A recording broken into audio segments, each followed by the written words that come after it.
Assalomu alaykum. Bugun sizlar bilan 3,5 sotikli maydon uchun loyiha tayyorlaymiz. Aniq o'lchamlari 13:30 ga 24:30 ni tashkil qiladi. Xonalarni rejalashtirib olamiz. Bizda bitta mehmonxona, bitta oshxona, ikkita bolalar xonasi, ikkita yotoqxona joylashadi. Mehmonxona tagi podval qilinadi. Birinchi navbatda u uchun joy qo'llanadi.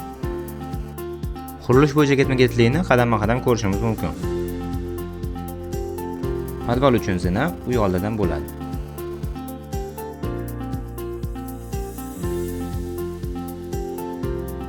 Loyihamiz keyinchalik mansardli yoki 2 qavatli qilish uchun moslangan.